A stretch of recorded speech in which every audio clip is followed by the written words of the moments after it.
Good morning, नमस्कार। Career point LN के YouTube channel पे एक बार पुनः आप सभी का मैं स्वागत करता हूँ। साथियों, आज की टेस्ट सीरीज के लिए उम्मीद है कि आप सभी पहले से ही तैयार होंगे और हम लोग सुबह के प्रतिदिन 8:30 बजे 30 महत्वपूर्ण प्रश्नों की श्रृंखला लेकर आपके लिए आते हैं और यहाँ से हमारा प्रयास होता है कि आप अपने आगामी परीक्षाओं के लिए बेहतर क्वेश्चन का एक कलेक्शन आप कर पाएँ। साथ ही जो भी नए स्टूडेंट हमारे इस चैनल से जुड़ रहे हैं वो ज़रूर हमारे चैनल को सब्सक्राइब कर दें, जिनसे उनको हर एक वीडियो की नोटिफिकेशन आपको समय से मिलते रहेगी। ठीक है साथियों, तो आज की जो टेस्ट सीरीज है उसे हम लोग शुरू करते हैं। आप सभी लाइव कमेंट के थ्रू आप हमसे जुड़ सकते हैं।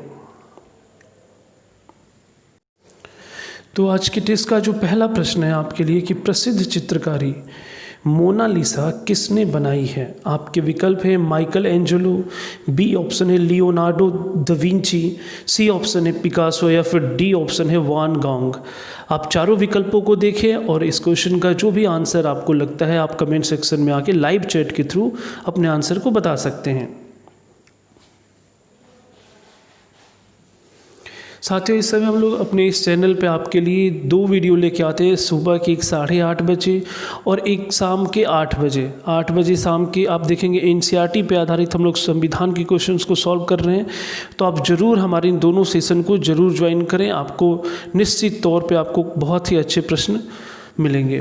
देखिए, क्वेश्चन नंबर जो 1 है इसका जो आंसर है वो है आपका option B Leonardo da Vinci. आप ध्यान रखेंगे कि मोनालिसा इतालवी चित्रकार यानी इटली के चित्रकार लियोनार्डो दा विंची के द्वारा बनाई गई। ये अभी तक की सबसे प्रसिद्ध चित्रकारी मानी जाती है। बढ़ते हैं नेक्स्ट क्वेश्चन की तरफ। क्वेश्चन नंबर 2 आप देख सकते हैं कि बायो फोर्टिफिकेशन क्या है। आपके विकल्प है अन्न उत्पादन की विधि जिससे उनसे पोषक तत्वों मान में वृद्धि हो, बी ऑप्शन है पौधों में अवांछित पोषक तत्वों से लड़ाई की रणनीति, सी ऑप्शन है कीटनाशकों के प्रतिरोधकता को बढ़ाने की विधि और डी ऑप्शन है रोग प्रतिरोधन हेतु पादप जनन की विधि। आप चारों विकल्पों को देख सकते हैं क्वेश्चन को, इसके बाद अपने अपने आंसर आप जरूर बताएं।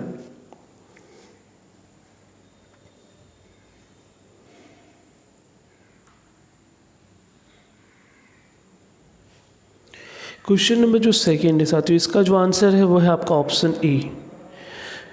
इसमें आप ध्यान रखेंगे बायो फोर्टिफिकेशन वह विधि है जिसमें पादप पोषक तत्वों के मान में समृद्धि हेतु आधुनिक जैव प्रौद्योगिकी का प्रयोग कर पारंपरिक पौधों पर उन पौधों के पोषक तत्वों के मान को बढ़ा दिया जाता है। तो आप ध्यान रखेंगे इसका जो आंसर होगा वो होगा आपका ऑप्शन ए। बायो फोर्टिफिकेशन का क्या अर्थ है। बढ़ते हैं हम अपने नेक्स्ट क्वेश्चन की तरफ। क्वेश्चन नंबर 3 जो है आप देख सकते हैं। कई लोगों ने कहा कि सर जब विकल्प यहाँ दिखाई दे रहा है तो आप बोलते क्यों हैं। देखिए, इसका मतलब सीधा सा है कि जब भी मैं क्वेश्चन और विकल्पों को पढ़ता हूँ तो आपको उतना टाइम मिल जाता है तब तक आप सभी अपने आंसर कमेंट सेक्शन में बता सकें। क्वेश्चन 3 है आपसे कि जून के महीने में मानसून का फटना वर्ष लाता है। आपके विकल्प हैं केरल और कर्नाटक में, बी ऑप्शन है केरल और तमिलनाडु के दक्षिणी तट में, सी ऑप्शन है केरल, तमिलनाडु और आंध्र प्रदेश के कुछ भागों में, या फिर डी ऑप्शन है केरल, तमिलनाडु और कर्नाटक में। आपको बताना है कि जून के महीने में मानसून का फटना वर्ष लाता है यानी किस स्थान पे।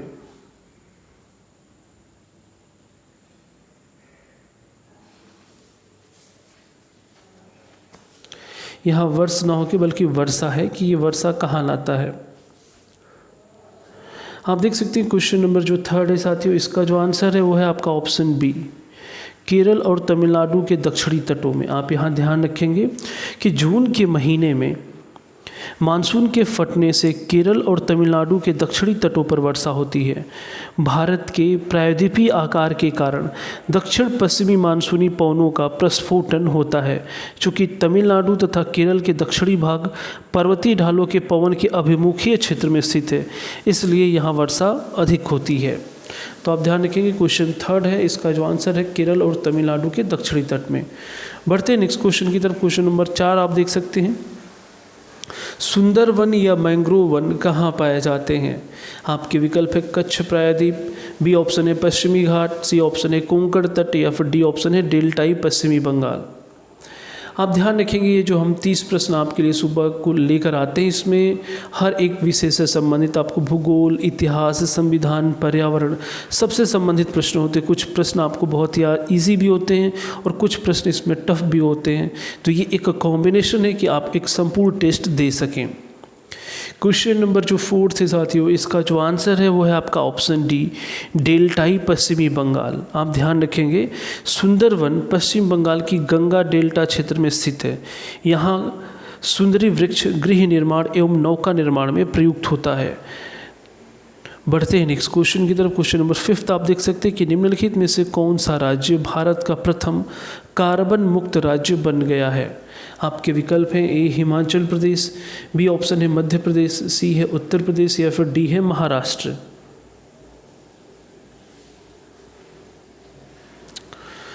बिल्कुल क्वेश्चन नंबर 5 देख सकते हैं साथियों आप कि कौन सा राज्य भारत का प्रथम कार्बन मुक्त शहर है। तो इसका जो आंसर है वो है आपका ऑप्शन क्वेश्चन नंबर 5 का वो है ए हिमाचल प्रदेश। आप ध्यान रखेंगे कि भारत का पहला कार्बन मुक्त राज्य हिमाचल प्रदेश है तथा विश्व में यह दूसरे स्थान पे है। बढ़ते हैं हम अपने नेक्स्ट क्वेश्चन की तरफ। क्वेश्चन नंबर 6 आप देख सकते हैं निम्नलिखित शहरों में से किस शहर के निकट पालीताना मंदिर स्थित है। आपके विकल्प है माउंट आबू, बी है मेयार्क, सी है उज्जैन या फिर डी है भावनगर। ये क्वेश्चन आपके लिए निश्चित तौर पे नया क्वेश्चन होगा, तो आप इसे ज़रूर अपने नोट्स में इसे नोट करेंगे।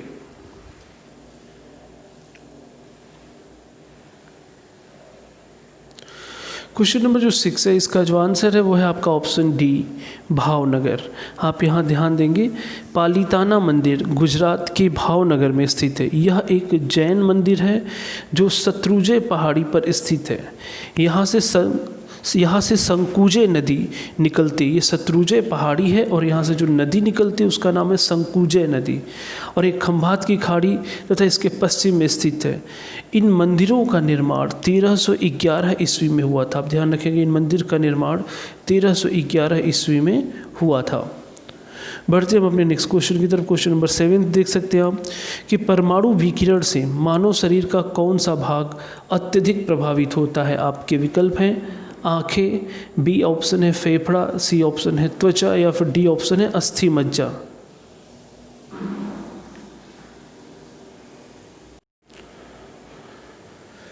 जो भी नए स्टूडेंट अभी इस चैनल से जुड़ रहे हैं तो मैं उन्हें आप बताना चाहूँगा कि यहाँ पे जो सुबह की टेस्ट सीरीज है वो 30 प्रश्नों की श्रृंखला है, और आप सभी जितने लोग इस वीडियो को इस समय देख रहे हैं आप ज़रूर इस वीडियो को लाइक और शेयर करते रहें, जिससे अधिक से अधिक स्टूडेंट इस चैनल से जुड़ सकें। क्वेश्चन नंबर जो 7 है साथियों, इसका जो आंसर है वो है आपका ऑप्शन सी त्वचा। इस क्वेश्चन को आप ध्यान रखिएगा, ये क्वेश्चन बहुत ही इंपॉर्टेंट है। क्वेश्चन नंबर 7 का आप एक्सप्लेनेशन समझ सकते हैं कि परमाणु विकिरण के प्रति त्वचा अत्यधिक संवेदनशील होती है तथा कैंसर होने की संभावना होती है।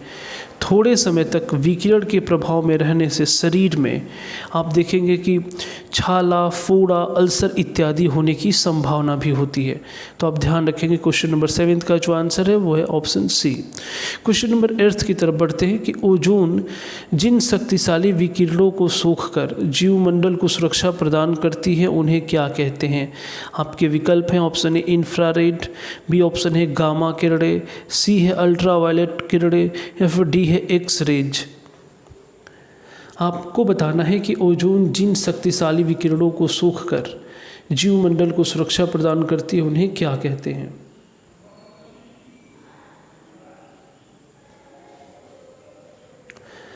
बिल्कुल साथियों, क्वेश्चन नंबर जो 8 है इसका जो आंसर है वो है आपका ऑप्शन सी अल्ट्रा।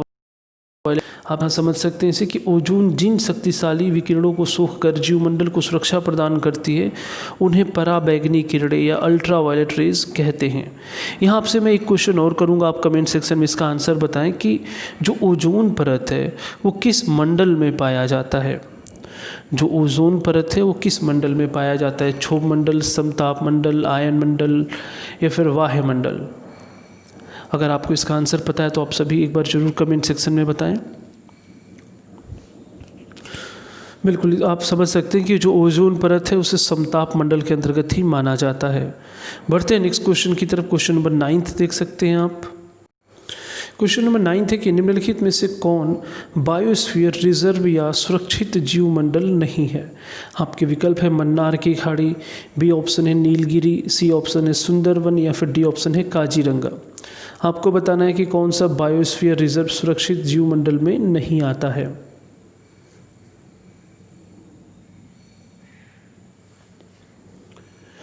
देख सकते हैं आप क्वेश्चन नंबर जो 9 है इसका जो आंसर है वो है काजीरंगा। आप यहाँ इसका एक्सप्लेनेशन समझ सकते हैं साथियों कि वो भारत सरकार ने भारत में 18 संरक्षित जैवमंडलों की स्थापना की है। इन संरक्षित जैवमंडलों में नीलगिरी, मन्नार की खाड़ी, सुंदरवन, नंदा देवी, पंचमढ़ी इत्यादि शामिल है, जबकि कांजीरंगा राष्ट्रीय पार्क यूनेस्को के विश्व धरोहर स्थलों की सूची में शामिल है। तो विश्व धरोहर स्थल में जरूर है काजीरंगा, लेकिन बायोस्फीयर रिजर्व में वह सुरक्षित नहीं है। बढ़ते नेक्स्ट क्वेश्चन की तरफ। क्वेश्चन नंबर 10 आप देख सकते हैं कि इन्हें मानसूनी वन भी कहा जाता है। आपके विकल्प है उष्णकटिबंधीय वर्षा वन, बी है उष्णकटिबंधीय पतझड़ वाले वन, या फिर सी है कच्छ वन, या फिर डी ऑप्शन है कटीली झाड़ियाँ। आपको बताना है इन चारों वनों में से किस वन को मानसूनी वन भी कहा जाता है।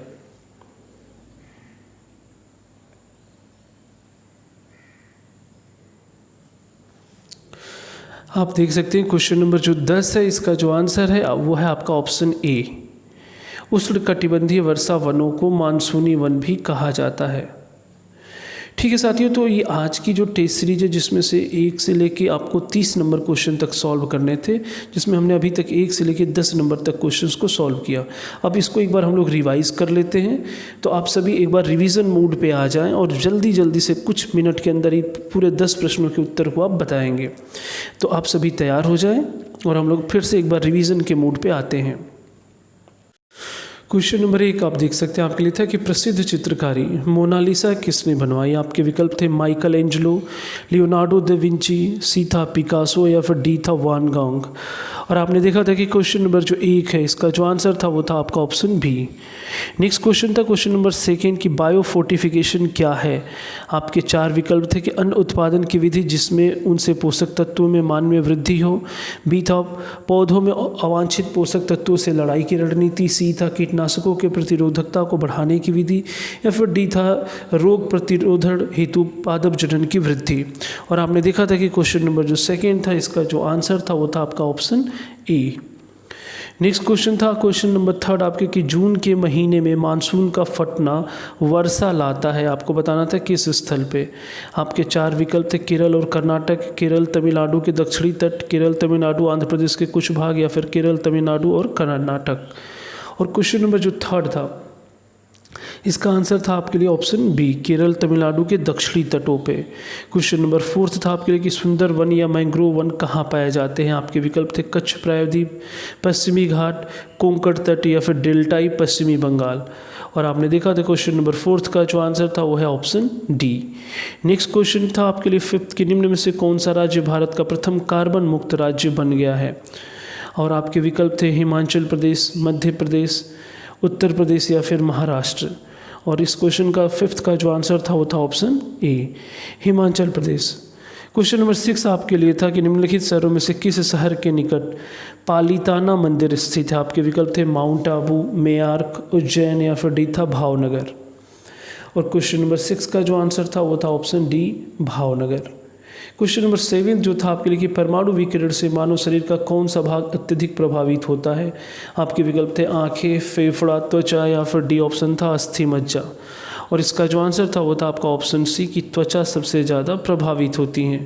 क्वेश्चन नंबर 8 था कि ओजोन जिन शक्तिशाली विकिरणों को सोखकर जीवमंडल को सुरक्षा प्रदान करती है उन्हें क्या कहते हैं।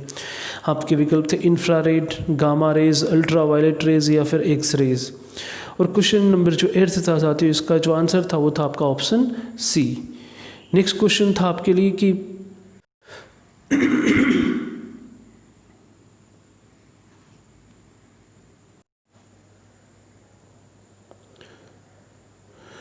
क्वेश्चन नंबर 11 में जो आपको कॉलम बनाया गया एक्स और वाई, यहाँ पे दोनों साइड को देखें और इनके जो सही योजन हो सकते हैं आप इन चारों विकल्पों में से आपको बताना है।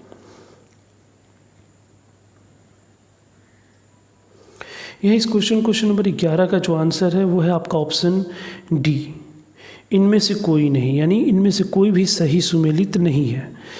आप इनको एक बार समझ सकते हैं। यहाँ पे देखिए, यहाँ पे जो कृष्णा नदी है, जो कि यहाँ पे आप विकल्पों को देखेंगे तो कोई भी सही सुमेलित नहीं है, लेकिन जो अगर इसका सही हम उद्गम बनाएं तो जो ब्रह्मपुत्र है इसका जो बनेगा वो हो जाएगा यहाँ पे उद्गम सांगपो। इसके बाद अगर आप गोदावरी कृष्णा का देखते हैं तो कृष्णा का आपका हो जाएगा महाबलेश्वर। और जो गोदावरी नदी है इसका आप देखेंगे तो ये नासिक के पास हो जाएगा, और नर्मदा का है अमरकंटक, यानी फोर्थ का ए। फिर इसके बाद फर्स्ट का देखेंगे डी है, तो इस हिसाब से अगर आप देखेंगे सेकंड का सी है और थर्ड जो है इसका है बी। तो अगर सही से देखा जाए तो इसका आंसर हम बन सकता है ये ऑप्शन ए। ऑप्शन ए ये इसमें सही सुमेलित है, जिसे आप देख सकते हैं कि ए का जो है वो डी है, बी का जो है वो सी है, और थर्ड का जो है वो बी है, और फोर्थ जो है इसका है ए। यानी इसमें पहला जो ऑप्शन है वो सही है। Question number 11। बढ़ते हैं नेक्स्ट क्वेश्चन की तरफ। क्वेश्चन नंबर 12 आप देख सकते हैं कि मानसरोवर झील कहाँ स्थित है। आपके विकल्प हैं नेपाल, बी ऑप्शन है भारत, सी ऑप्शन है तिब्बत, या फिर डी ऑप्शन है भूटान।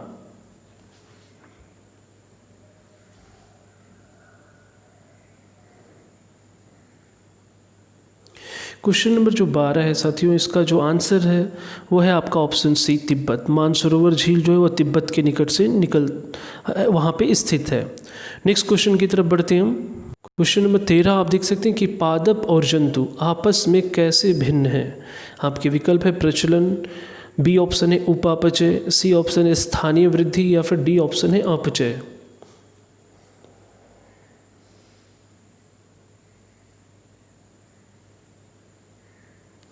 और आप देख सकते हैं क्वेश्चन नंबर जो 13 है इसका जो आंसर है वो है आपका ऑप्शन सी स्थानीय वृद्धि। यहाँ आप इसके डिटेल को समझ सकते हैं कि पादप और जंतु दोनों ही यूकैरियोटिक कोशिकाओं से बने हुए प्राणी हैं, लेकिन ये स्थानीय वृद्धि हरित लवक कोशिका भित्ति के हिसाब से भिन्न होते हैं। पौधों की स्थानीय वृद्धि उसके स्थानीय पर्यावरण तथा पीएच पर निर्भर करता है। तो इसका जो आंसर होगा वो होगा आपका ऑप्शन सी। क्वेश्चन नंबर 14 देख सकते हैं आप कि तटीय क्षेत्रों के निकट रिक्त स्थान के कारण रात के समय भूमि पर तापमान कम होता है। आपके विकल्प है थल समीर के कारण, बी है समुद्री समीर, सी है थल समीर तथा समुद्री समीर दोनों, या फिर डी ऑप्शन है तटों पर कम आबादी। आप इन चारों विकल्पों को देखें और क्वेश्चन का सही उत्तर बताएं।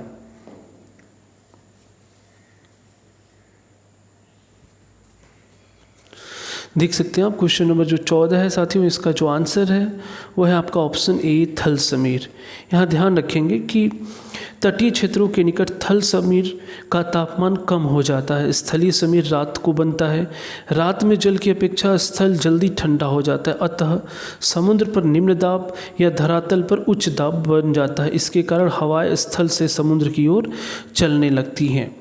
तो क्वेश्चन नंबर 14 का जो आंसर होगा वो होगा आपका ऑप्शन ए। क्वेश्चन नंबर 15 आप देख सकते हैं कि हरित उर्वरक किसके अपघटन से प्राप्त किया जाता है। आपके विकल्प हैं विशुद्ध मवेशी उत्सर्ग, बी है हरे फलदार पौधों के अपघटन, सी है घरेलू सब्जियों के अवशेष, या फिर डी ऑप्शन है तेलीय बीजों की भूसी। देखिए यहाँ पे हम लोग पर्यावरण से संबंधित पिछले ये हमारा चौथा टेस्ट जो चल रहा है, हम लोग ज़्यादातर प्रश्न पर्यावरण से संबंधित लेके चल रहे हैं, क्योंकि ये एक इम्पॉर्टेंट टॉपिक है। अगर इस टॉपिक को आप कवर कर लेते हैं तो आप निश्चित तौर पे परीक्षाओं में आप बेहतर कर सकते हैं। तो इन क्वेश्चंस को आप ज़रूर नोट बनाया करें इन क्वेश्चंस का। क्वेश्चन नंबर 15 आप देख सकते हैं, इसका जो आंसर है वो है आपका ऑप्शन बी हरे फलदार पौधों के अपघटन से। आप इसका एक डिटेल समझ सकते हैं कि हरित उर्वरक हरे फलदार पौधों के साथ अपघटन करके बनाया जाता है। फलीदार पौधों की गांठ युक्त जड़ें जो नाइट्रोजन स्थिरीकरण जीवाणु राइजोबियम की सहायता से नाइट्रोजन का स्थिरीकरण करते हैं। यह हरित उर्वरक जैविक कृषि में भूमि की उर्वरता में वृद्धि भी करते हैं। तो यहाँ इस क्वेश्चन का आंसर था ऑप्शन बी। क्वेश्चन नंबर 16 जो कि बहुत ही आसान क्वेश्चन है, उम्मीद है आप सभी सही बताएंगे कि भारत में हरित क्रांति के पिता के रूप में किसे जाना जाता है। आपके विकल्प हैं जी पॉल, बी ऑप्शन है नॉर्मन बोरलॉग, सी ऑप्शन है वॉन पॉल, या फिर डी ऑप्शन है डॉक्टर मिशेल। क्वेश्चन नंबर जो 16 है साथियों, इसका जो आंसर है वो है ऑप्शन बी, नॉर्मन बोरलॉग। आप ध्यान रखेंगे कि हरित क्रांति भारत में 1960 के दशक के बाद प्रयोगशाला में विकसित उच्च उत्पादक बीजों तथा बौने फसलों के संयोग से निर्मित संकट अर्थात उन्नत किस्म के बीजों के व्यापक प्रयोग से प्रारंभ हुआ था। इसका सर्वाधिक जो प्रभाव है वो पंजाब, हरियाणा, पश्चिमी यूपी में धान तथा गेहूं की फसलों पर देखा गया।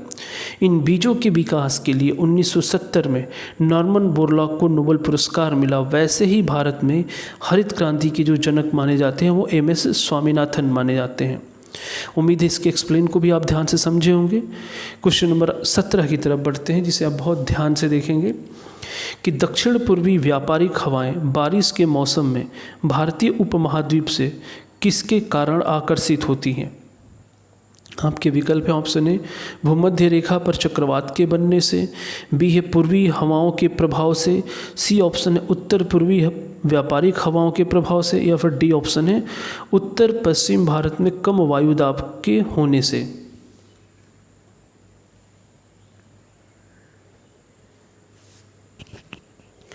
क्वेश्चन नंबर 17 को आप देखें, इसके विकल्पों को देखें और इस पर विचार जरूर करें आप। यहाँ इसके एक्सप्लेन को आप समझेंगे साथियों। क्वेश्चन नंबर जो 17 है, इसका जो आंसर है वो है आपका ऑप्शन डी, उत्तर पश्चिम भारत में कम वायु दाब के होने से। आप देख सकते हैं क्वेश्चन नंबर 17 का एक्सप्लेनेशन कि भारत में बरसात के मौसम के दौरान अर्थात मध्य जून से सितंबर के अंत तक जून माह में सूर्य की किरणें कर्क रेखा पर सीधी पड़ती हैं, जिसके कारण पश्चिमी मैदानी भागों में पवन गर्म होकर ऊपर उठ जाती हैं एवं कम दबाव का क्षेत्र बन जाता है। यह क्षेत्र इतना प्रबल होता है कि कम दबाव क्षेत्र को भरने के लिए दक्षिणी गोलार्ध की व्यापारिक पवनें भूमध्य रेखा पार कर इस ओर बढ़ती हैं। भूमध्य रेखा पार कर जब ये पवनें भारतीय उपमहाद्वीप की ओर बढ़ती हैं तो पृथ्वी की गति के कारण इनकी दिशा में परिवर्तन हो जाता है और ये दक्षिण पश्चिम में बहने लगती हैं। इसी कारण से जून से सितंबर के मध्य होने वाली वर्षा दक्षिण पश्चिम मानसून कहलाती है। तो आप ध्यान रखेंगे इसका जो आंसर होगा वो होगा ऑप्शन डी। क्वेश्चन नंबर 18 आप देख सकते हैं कि पारिस्थितिकी तंत्र का निर्माण निम्नलिखित में से किसके द्वारा होता है।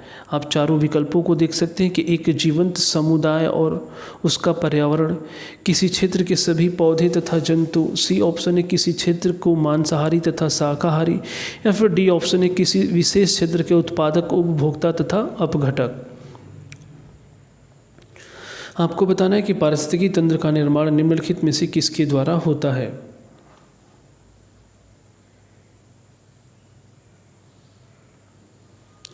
क्वेश्चन नंबर जो 18 है साथियों, इसका जो आंसर है वो है आपका ऑप्शन ए, एक जीवंत समुदाय और उसका पर्यावरण। आप ध्यान रखें इसका आंसर क्वेश्चन नंबर 18 का वो है ऑप्शन ए। क्वेश्चन नंबर 19 की तरफ बढ़ते हैं। आप देख सकते हैं कि दक्षिण पश्चिम मानसून कब तक सारे भारत में फैल जाता है। आपके विकल्प हैं 5 जून, बी ऑप्शन है 15 जून, सी है 1 जुलाई, या फिर डी है 15 जुलाई।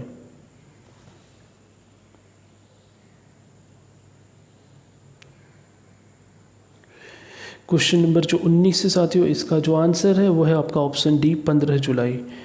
आप इसे ध्यान रखेंगे कि क्वेश्चन नंबर जो 19 है, दक्षिण पश्चिम मानसून 1 जून तक केरल तट पर पहुंच जाता है तथा 10 से 15 जून तक मुंबई तथा कोलकाता में पहुंच जाती है, जबकि 15 जुलाई तक संपूर्ण भारतीय उपमहाद्वीप में सक्रिय हो जाती है। तो इस क्वेश्चन में आप हर एक विकल्प बहुत मायने रखता है, और लेकिन ध्यान रखेंगे संपूर्ण भारत बोले तो वो होगा आपका 15 जुलाई। क्वेश्चन नंबर 20 देख सकते हैं आपके समुद्र में बहिर्विष्ट भूमि कहलाती है। आपके विकल्प है जलडमरू मध्य, प्रायद्वीप, स्थल संयोजक, या फिर डी है द्वीप।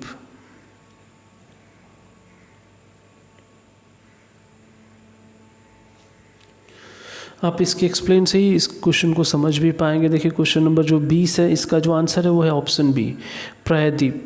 ध्यान रखेंगे कि समुद्र से घिरी बहिर्वृष्टि भूमि यानी बाहर की तरफ की भूमि प्रायद्वीप कहलाती है। यह समुद्र से तीन ओर से घिरा हुआ क्षेत्र होता है। बढ़ते हैं नेक्स्ट क्वेश्चन की तरफ। यहाँ भी हम क्वेश्चन को रिवीजन नहीं ले रहे हैं क्योंकि थोड़ा टाइम ज़्यादा हो चुका है, तो हम लोग पहले क्वेश्चंस को कंप्लीट कर लेते हैं। क्वेश्चन नंबर 21 आप देख सकते हैं, रिहंद बांध किस नदी की सहायक नदी पर बनाया गया है? आपके विकल्प है चंबल, बी है यमुना, सी है सोन या फिर डी ऑप्शन है पेरियार। क्वेश्चन नंबर जो 21 है साथियों, इसका जो आंसर है आप देख सकते हैं कि रिहंद बांध सोन नदी पर बनाया गया है, यानी इसका जो आंसर होगा वो होगा ऑप्शन आपका सी। रिहंद बांध सोन नदी पर बनाया गया है जो कि भारत के उत्तर प्रदेश राज्य में स्थित है। साथ ही यह गोविंद पंत सागर एक कृत्रिम झील का निर्माण भी किया गया है। सोन नदी अमरकंटक के पठार से निकलती है तथा रिहंद और कुन्हड़ सोन की सहायक नदी है। नेक्स्ट क्वेश्चन देख सकते हैं आप, क्वेश्चन नंबर 22 कि वन महोत्सव किससे संबंधित है? पेड़ काटने से, पेड़ लगाने से, फसलों में वृद्धि से या फिर पौधों के संरक्षण से?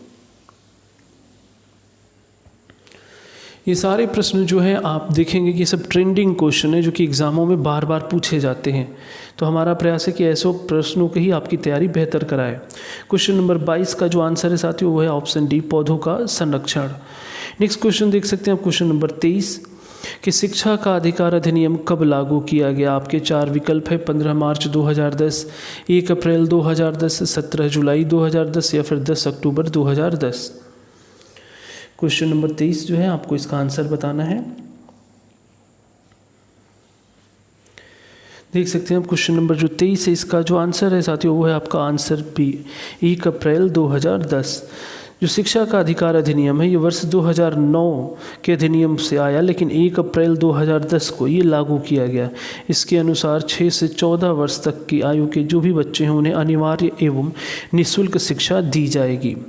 क्वेश्चन नंबर 24 देख सकते हैं आप कि यदि सरकार द्वारा राज्य के नीति निर्देशक तत्वों को लागू नहीं किया जाता है तो एक नागरिक निम्नलिखित में से किसके पास जा सकता है? आपके विकल्प है उच्च न्यायालय, बी है उच्चतम न्यायालय, सी है राष्ट्रीय मानवाधिकार आयोग या फिर डी ऑप्शन है इनमें से कोई नहीं। ये बहुत ही इंपॉर्टेंट क्वेश्चन है। मैं उम्मीद करता हूँ कि आपको अगर संविधान की समझ होगी तो इसका आंसर आप जरूर सही करेंगे।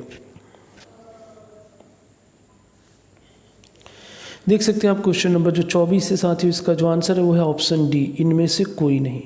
आप ध्यान रखेंगे कि जो राज्य के नीति निर्देशक तत्व हैं वो वाद्य योग्य नहीं है, अर्थात इसका उल्लंघन होने पर नागरिक राज्य के खिलाफ न्यायालय में नहीं जा सकते हैं, इसलिए राज्य इन्हें लागू करने के लिए बाध्य नहीं है।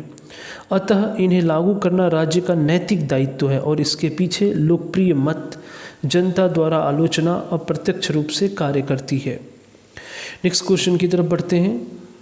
क्वेश्चन नंबर 25 है कि कुल मिलाकर महाराष्ट्र में संसदीय सीटें हैं, यानी राज्यसभा की कितनी सीटें हैं? आपके विकल्प हैं 11, 19, 10 या फिर 1। देखिए ये फैक्ट बेस्ड क्वेश्चन है, यानी आपको आंसर आएगा तो ठीक है, नहीं आता है तो ऐसे क्वेश्चन अगर पेपर में आते हैं तो आप स्किप कर सकते हैं। क्वेश्चन नंबर जो 25 है साथियों इसका जो आंसर है वो है आपका ऑप्शन बी, 19। भारत में दूसरे स्थान पर सर्वाधिक राज्यसभा सीटें महाराष्ट्र से हैं जिनकी संख्या 19 है। नेक्स्ट क्वेश्चन आप देख सकते हैं क्वेश्चन नंबर 26 की संसद के दोनों सदनों में कार्यवाही को प्रारंभ करने के लिए कम से कम कितने सदस्यों की आवश्यकता होती है?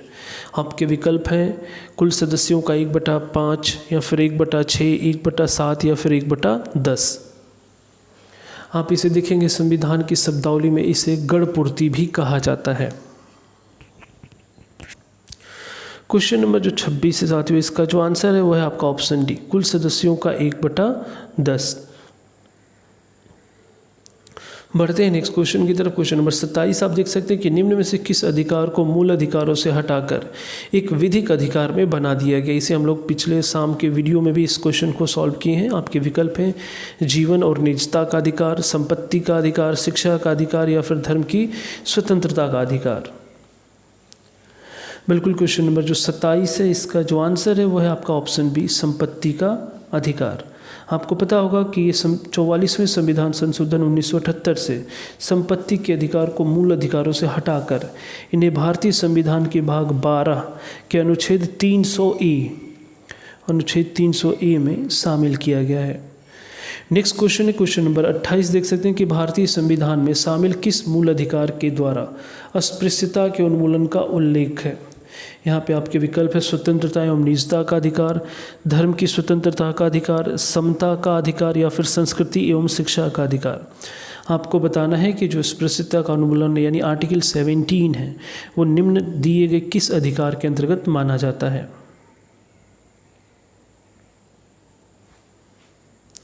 क्वेश्चन नंबर जो 28 है साथियों, इसका जो आंसर है वो है आपका ऑप्शन सी, समता का अधिकार।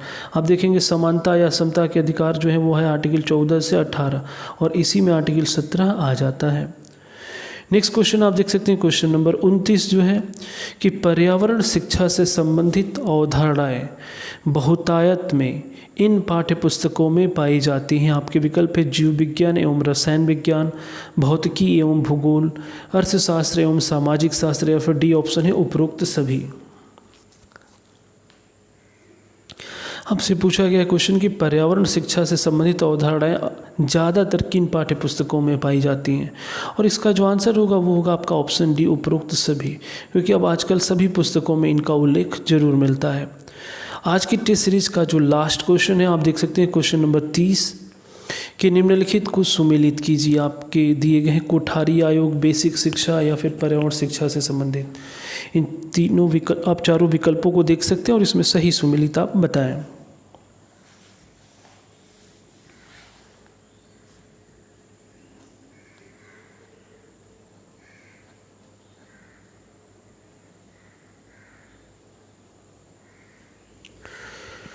क्वेश्चन नंबर जो 30 है साथियों, इसका जो आंसर है वो है आपका ऑप्शन डी।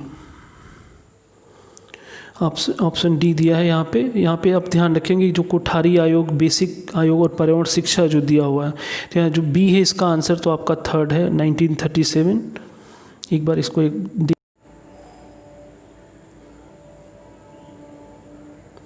इसका जो आंसर है वो है आपका ऑप्शन डी। यहाँ पे आप ध्यान रखें ये जो दो नहीं है, यहाँ पे जो है ये एक होगा, यानी ऑप्शन ए कोठारी आयोग ये 1930, लेकिन बेसिक शिक्षा जो है वो 1937 और सी का जो है वो 1964। ठीक है साथियों, तो आप देख सकते हैं आज की जो टेस्ट सीरीज के महत्वपूर्ण 30 प्रश्न थे उसको हम लोगों ने यहाँ पे सॉल्व किया, और बहुत सारे नए नए क्वेश्चन, अलग अलग टाइप के जितने भी क्वेश्चन हो सकते हैं जो आपके आगामी एग्ज़ामों के लिए संभावित हो सकते हैं उनको हम लोगों ने सॉल्व करने का प्रयास किया। आपको हमारा ये टेस्ट सीरीज कैसा लगा आप इसे ज़रूर बताएं, और आपको कोई भी क्वेश्चन या कोई भी क्वेरी हो आप कमेंट सेक्शन में आप हमसे ज़रूर पूछ सकते हैं। तो चलते चलते हम चाहेंगे साथियों कि आप हमारे इस वीडियो को ज़रूर लाइक करें, और जो नए स्टूडेंट हैं वो हमारे चैनल को सब्सक्राइब करते रहें, जिससे ये होगा कि आपको हमारी जो भी आगामी वीडियो हैं उसकी नोटिफिकेशन आपको समय से ज़रूर मिलते रहेंगे। तो आज के लिए इतना ही रहने देते हैं। नेक्स्ट डे एक नए क्वेश्चन और टॉपिक के साथ आपसे दोबारा मुलाकात होगी। तब तक के लिए धन्यवाद। जय हिंद।